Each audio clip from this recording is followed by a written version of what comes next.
The summer heat shimmered across the dusty main street of Copper Ridge as Jake Morrison pushed through the batwing doors of the Silver Dollar Saloon. The wooden planks creaked under his worn leather boots, and the familiar smell of whiskey and tobacco smoke hit him like a wall. It had been 3 months since he'd been in town. 3 months of working his struggling cattle ranch alone in the harsh Arizona territory. Jake was a man of 32 years, tall and lean from hard work, with sun-weathered hands that showed every callus earned from fence mending and cattle driving. His dark hair hung past his collar, and his green eyes held the kind of weariness that came from fighting a losing battle against drought and debt. The banknote in his shirt pocket felt like it weighed 1,000 pounds.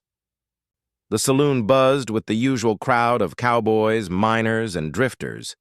Jake recognized most faces but kept to himself, ordering a whiskey from Pete the bartender. He needed to think, needed to figure out how to save his ranch before the bank took everything his father had built. Well, if it isn't the hermit of Pine Valley Ranch," came a mocking voice from behind him. Jake turned to see Buck Henley, a successful rancher from the north side of the territory. Buck owned thousands of acres and hundreds of head of cattle, everything Jake wished he could have. Buck's friends surrounded him at a corner table, all of them well-dressed and clearly well-fed. "Buck," Jake nodded, turning back to his drink. "Heard the bank's been sniffing around your place," Buck continued, loud enough for half the saloon to hear. "Shame when a man can't hold on to what his daddy left him." Jake's jaw tightened, but he didn't respond. He couldn't afford to start trouble, not when he needed every penny to try to save his ranch. "Course, some men just ain't cut out for the ranchin' life," Buck went on. "Takes more than pretty green eyes and good intentions to make it out here." The other men at Buck's table laughed, and Jake felt his face burn with anger and embarrassment. He threw back his whiskey and started to leave, but Buck's next words stopped him cold. "Maybe you should try your luck at something easier. Heard tell there's good money in bottle shooting these days." Jake turned slowly. In the corner of the saloon sat an elderly Apache man named Joseph Crow Feather. He was a respected figure in the territory, known for his wisdom and his ability to move between the white and Apache worlds. He often came to town to trade, and people generally left him alone out of respect. But tonight, something was different. Tonight, 10 empty bottles sat lined up on the table in front of him, and a leather pouch that clinked with the sound of silver coins sat beside them. "What's that about?" Jake asked despite himself. Buck's grin turned nasty. "Old Joe there's been telling anyone who'll listen about his granddaughter. Says any man who can shoot all 10 bottles without missing gets to marry her. Course, if you miss even one, you pay him $50. Jake looked over at Joseph Crow Feather. The old man's weathered face was unreadable, but his dark eyes held a sadness that Jake recognized. It was the same look Jake saw in his own mirror these days. $50, Buck continued. That's probably more than you got to your name right about now. Jake's hand moved instinctively to his gun. He was a good shot, always had been. His father had taught him to hunt from the time he could hold a rifle, and he'd never had trouble putting food on the table, even in the leanest times. "What's the catch?" Jake asked. Buck shrugged. "No catch, according to old Joe. Hit all 10 bottles, marry his granddaughter, miss one, pay up, simple as that." "And you believe him?" "Don't matter what I believe," Buck said. "Matter is, 3 men already tried tonight. All of them missed at least 1 bottle, and all of them paid their $50. Course, none of them were as desperate as you." Jake looked around the saloon. He could feel the eyes of every man in the place on him. Some looked curious, others pitying. A few seemed eager to see him fail, just like Buck. He thought about his ranch, about the letter from the bank giving him 30 days to pay up or lose everything. $50 was money he couldn't afford to lose, but it was also money he didn't have anyway. If he could win this bet, maybe whatever prize Joseph Crow Feather was offering would be enough to help him save his land. More than that, Jake found himself curious about this granddaughter. What kind of woman would her grandfather use as the prize in a shooting contest? And what kind of troubles had driven Joseph Crow Feather to make such an offer in the first place? Jake walked over to the old Apache man's table. Up close, he could see that Joseph Crow Feather's clothes, while clean and well-maintained, were worn thin in places. His hands, resting on the table, were gnarled with age but steady. "Evening," Jake said respectfully. Joseph Crow Feather looked up at him with eyes that seemed to see right through him. "You wish to try your luck, young rancher?" "Maybe," Jake said. "First, I'd like to know more about this granddaughter of yours.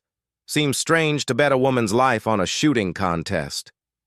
The old man's expression didn't change, but Jake caught a flicker of something, approval perhaps, in his eyes.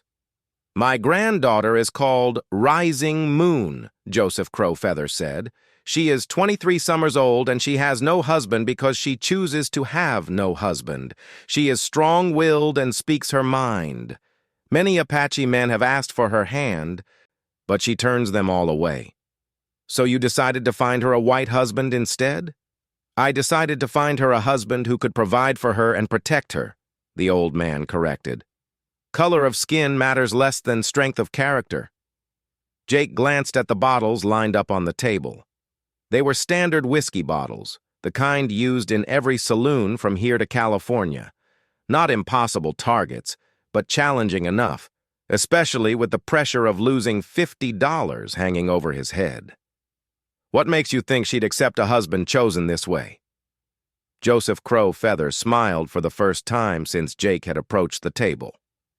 "Rising Moon knows of this contest. It was her idea." Jake blinked in surprise. "Her idea?" "She grows tired of young Apache men who see her as a prize to be won rather than a woman to be partnered with. She thinks perhaps a man who risks his money for a chance to meet her might be different. A man who would come to this table knowing nothing about her except that she chooses to be chosen this way." Jake considered this. It made a strange kind of sense, actually. If a woman was tired of being courted by men who only saw her as a beautiful object, she might devise a test that would attract a different kind of man entirely. "And if I win?" "You meet Rising Moon. If she agrees to marry you, then you marry. If not, you part ways with no hard feelings and no obligations." "And she agreed to this?" "She suggested it." Jake looked around the saloon again. Buck and his friends were watching eagerly, clearly expecting him to back down or fail. The other patrons had formed a loose circle around the table, turning the whole thing into entertainment for the evening. But what really decided Jake was the memory of his father's voice, telling him that sometimes a man had to take a risk to change his luck, that playing it safe wasn't always the safest thing to do. "All right," Jake said, placing his hand on the table. "I'll take your bet." Joseph Crow Feather nodded solemnly. $50 if you miss. Your word as a gentleman if you succeed." "My word?" "That you will meet Rising Moon with an open heart and an honest mind. That you will not judge her before you know her, and that you will speak truthfully about your own circumstances and intentions." Jake thought about the banknote in his pocket, about his failing ranch and uncertain future. An open heart and an honest mind. He could manage that much, even if he couldn't manage much else these days. "You have my word," he said. Joseph Crow Feather reached into his pouch and withdrew 10 bullets, placing them on the table beside Jake's gun. 10 shots, 10 bottles. The bottles will be placed at 20 paces as they have been for the others." Buck Henley laughed from across the room. 20 paces? Hell, Joe, you might as well just hand the man his $50 now and save him the embarrassment. But Jake barely heard him. He was studying the bottles, calculating angles and distances, feeling the familiar calm that always settled over him when he had a gun in his hand and a clear target in front of him. Pete the bartender helped set up the bottles across the far end of the saloon, spacing them evenly along a table that had been pushed against the wall. The distance was challenging but not impossible. Jake had made harder shots hunting deer in the mountains around his ranch. "You sure about this, son?" Pete asked quietly as he finished arranging the bottles. $50 is a lot of money to lose on a bet. Jake checked his gun, a well-maintained Colt .45 that had belonged to his father. Sometimes you have to risk what you can't afford to lose to gain what you can't afford to live without. Pete nodded, understanding. Most men in the territory knew what it was like to face impossible choices. Jake took his position, feeling the weight of every eye in the saloon on him. The room had gone quiet except for the usual sounds of the settlement outside, horses moving in the street, the distant sound of a piano from another establishment, the low murmur of conversation from the hotel next door. He raised his gun and took careful aim at the first bottle. The first shot rang out sharp and clean in the confined space of the saloon. Glass exploded as the first bottle shattered, sending fragments cascading to the floor. A murmur of approval rippled through the crowd, but Jake barely heard it. He was already lining up his second shot, his breathing steady and controlled. The second bottle met the same fate as the first, then the third. Each shot felt natural, almost effortless, as if his father's spirit was guiding his hand. Jake had always been good with a gun, but tonight he felt something more than skill at work. By the time the seventh bottle shattered, the saloon had gone completely silent, except for the sound of falling glass. Buck Henley's mocking grin had faded, replaced by a look of grudging respect mixed with disappointment. The eighth bottle exploded in a shower of green glass. Jake paused before the ninth shot, wiping sweat from his brow. His hand was still steady, but he could feel the weight of the moment pressing down on him. 2 bottles left, 2 chances to change his life completely. The ninth shot was perfect, dead center. The bottle seemed to disintegrate rather than simply break. 1 bottle remained. Jake raised his gun for the final time, but as he took aim, a commotion outside caught his attention. Horses were riding hard into town, their hooves thundering against the packed earth of the main street. Through the saloon window, Jake could see torches moving in the darkness. "Riders coming in fast," someone called from near the door, but Jake didn't lower his gun. He had come too far to be distracted now. He steadied his breathing, focused on the last bottle, and squeezed the trigger. The bottle exploded just as the saloon doors burst open. 3 men rushed in, dust-covered and breathing hard from a long ride. The leader, a man named Tom Bradley, whom Jake recognized as the sheriff from the next county over, scanned the room quickly. "We're looking for Joseph Crow Feather," Bradley announced. "Apache trouble's brewing up north. Need to talk to him right away." But Joseph Crow Feather was already standing, his face grave as he listened to the sound of more riders approaching outside.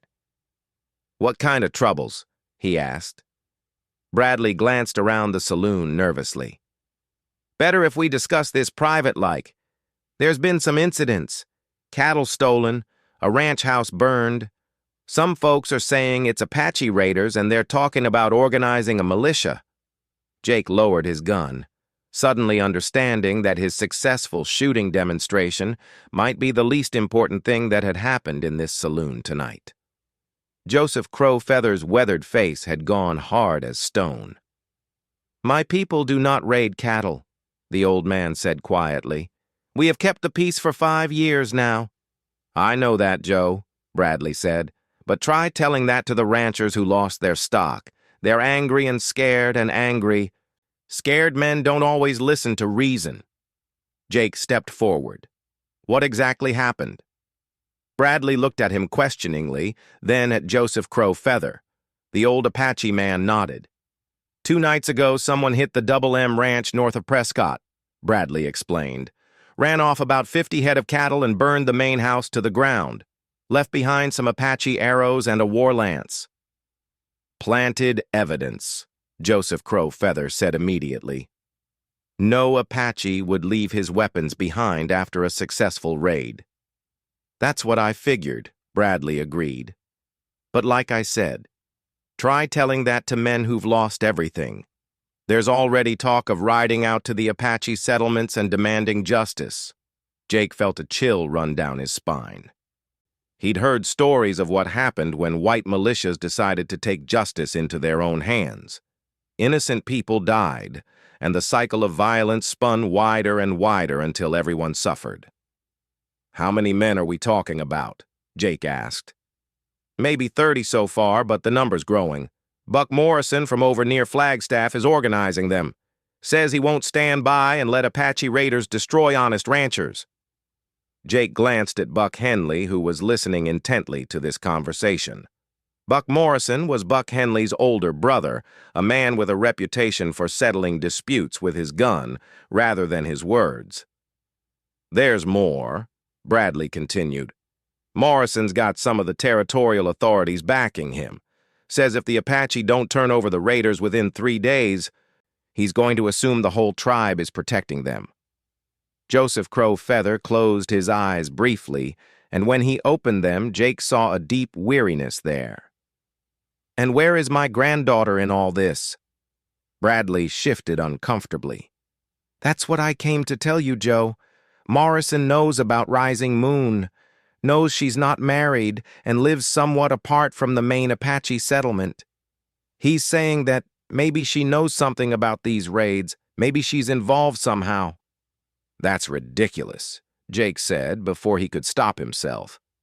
Everyone turned to look at him, and Jake realized he'd just defended a woman he'd never met based on nothing more than an old man's word and his own instincts. "Morrison doesn't think so," Bradley continued. "He's planning to ride out to her place tomorrow. Says he wants to question her about what she might have seen or heard." Joseph Crow Feather's hands clenched into fists. "Buck Morrison questions no one in my family."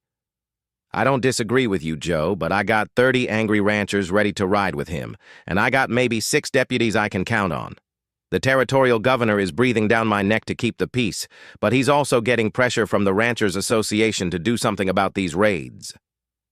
Jake found himself thinking about Rising Moon, the young Apache woman who had devised this strange contest to find a husband.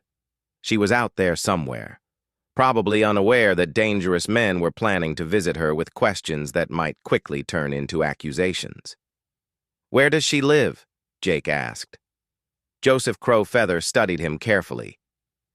"Why do you ask?" "Because I just won your contest," Jake said. "Because I gave you my word to meet her with an open heart and an honest mind. And because it sounds like she might need help." "She doesn't need help from a white man," Buck Henley interjected from across the room. "Especially not one who's about to lose his own ranch. What's she going to do, hide behind your good intentions?"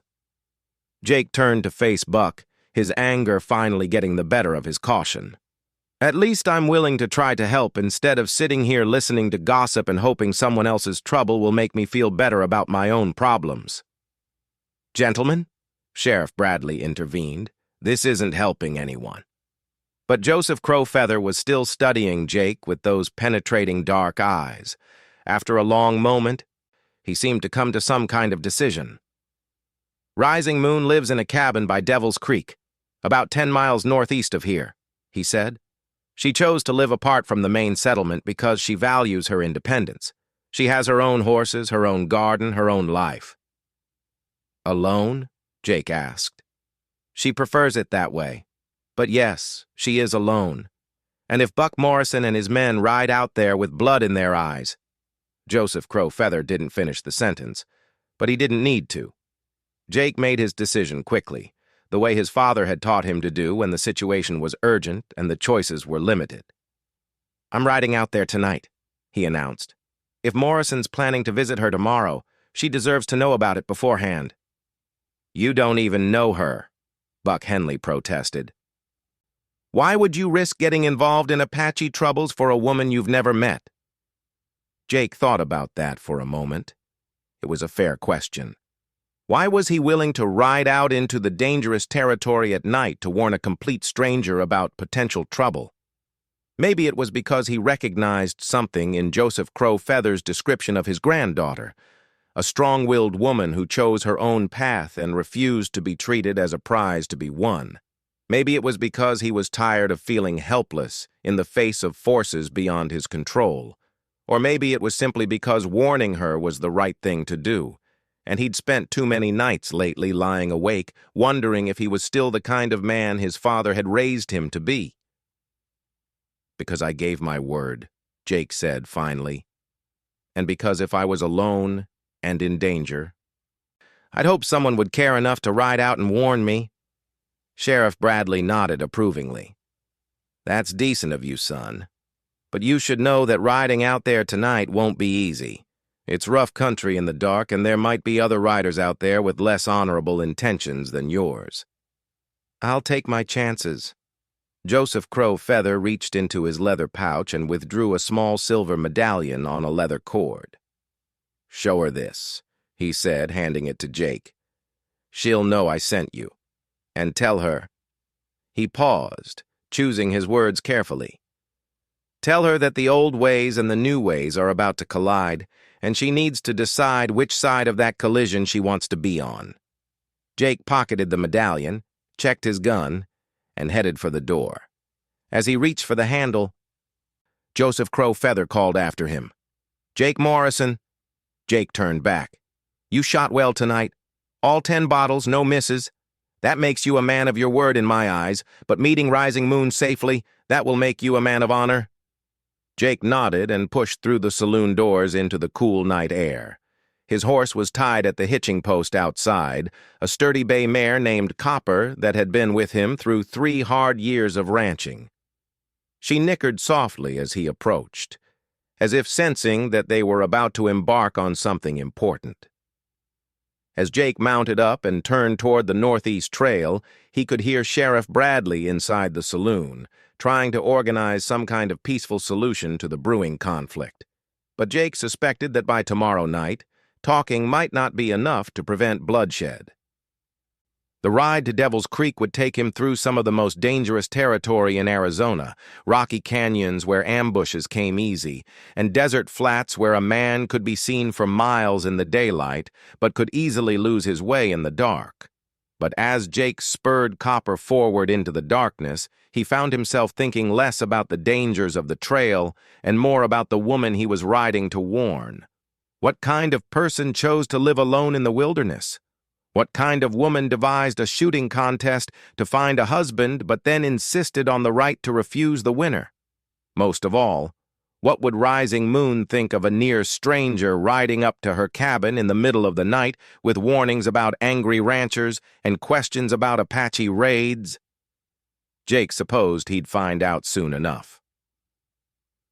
The moon was high and bright when Jake finally saw the flicker of firelight through the trees near Devil's Creek.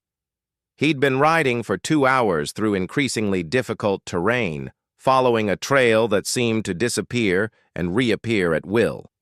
Twice he'd had to dismount and lead Copper through rocky passages that were too narrow for a mounted rider. Now, as he approached the source of the light, Jake could make out the silhouette of a small log cabin nestled in a grove of cottonwood trees near the creek. Smoke rose from the chimney, and he could see the warm glow of oil lamps through the windows. It looked peaceful and welcoming, nothing like the isolated hideout he'd been expecting.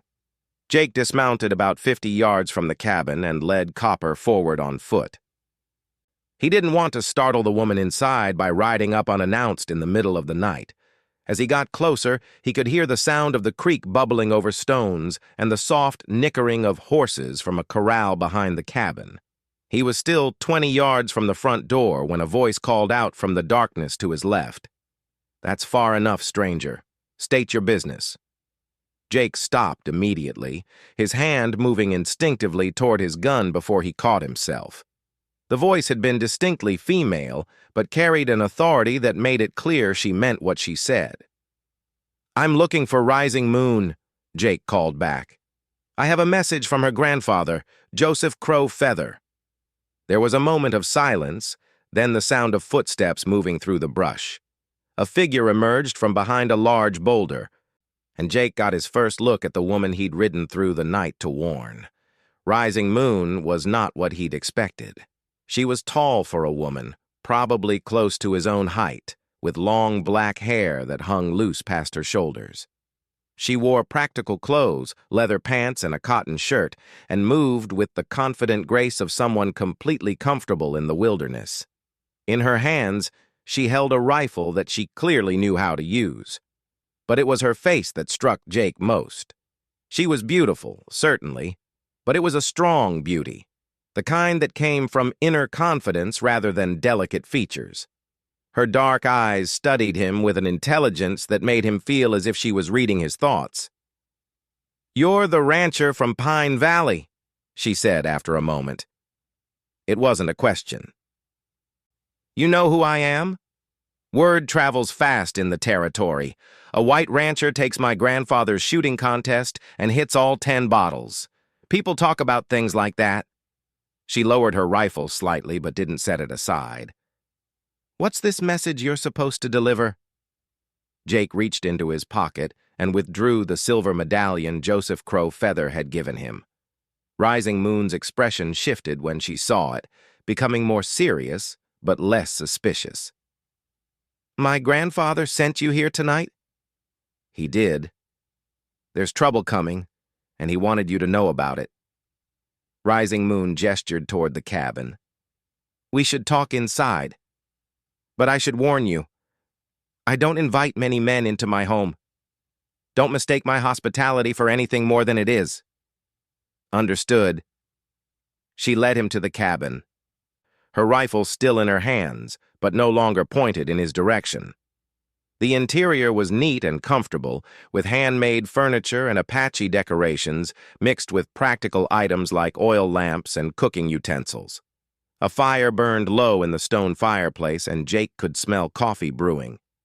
"Sit," she said, indicating a chair near the fire. "Tell me about this trouble."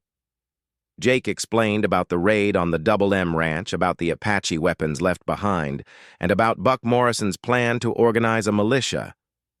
As he talked, Rising Moon's expression grew increasingly grim. "Planted evidence," she said when he finished. "No Apache would be foolish enough to leave weapons behind after a raid." "That's what your grandfather said." "But this Morrison doesn't care about evidence, does he? He cares about having an excuse to cause trouble for my people. Your grandfather thinks Morrison might come here tomorrow to question you about what you might have seen or heard." Rising Moon laughed, but there was no humor in the sound. "Question me? Is that what he's calling it?" Jake leaned forward in his chair. "You think he has other intentions?" "I think Buck Morrison is the kind of man who believes that an Apache woman living alone is either a threat to be eliminated or a prize to be claimed. Either way, his visit won't be a friendly conversation." Jake felt his anger rising at the implication. "Then you need to leave. Tonight. Go to your grandfather or to the main Apache settlement, somewhere you'll have protection." Rising Moon set down her coffee cup and looked at him with an expression he couldn't quite read. "You rode out here in the middle of the night to warn a woman you've never met that she might be in danger. Why?" It was the same question Buck Henley had asked, and Jake still wasn't sure he had a good answer. "Because it was the right thing to do." "And because you won my grandfather's contest?" Jake considered this. "Maybe. I gave my word to meet you with an open heart and an honest mind. Hard to do that if you're dead or carried off by angry ranchers." Rising Moon smiled for the first time since he'd arrived, and Jake was surprised by how it transformed her face. "An open heart and an honest mind. Those were his exact words." "They were. And what do you think now that you've met me?" Jake looked around the cabin, taking in the evidence of a life lived independently and purposefully. Books lined one wall, and he could see botanical sketches pinned to a board near the window. A loom sat in one corner, with what looked like a partially completed blanket still in progress. "I think you're nothing like what I expected," he said honestly. "What did you expect?" "I don't know. Someone more traditional, I suppose. Someone who needed to be rescued or protected." And instead you find someone who lives alone in the wilderness and greets strangers with a rifle. Something like that. Rising Moon stood and walked to the window, looking out into the darkness. I chose this life deliberately, you know. I could have married any of a dozen Apache men who asked for my hand. I could have moved to the reservation and lived quietly. I could have tried to blend in with white society and hoped no one noticed my heritage. But you didn't.